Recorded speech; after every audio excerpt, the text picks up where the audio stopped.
Off for me, take keys out. Yeah. Appreciate you. Got your ID on you? Yeah, what's up? Take your keys out, give me your keys.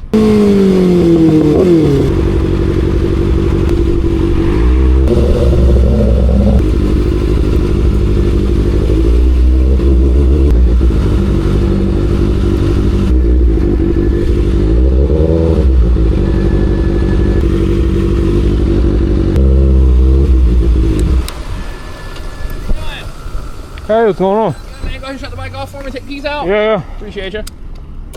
Got your ID on you? Yeah, what's up? Take your keys out, give me your keys.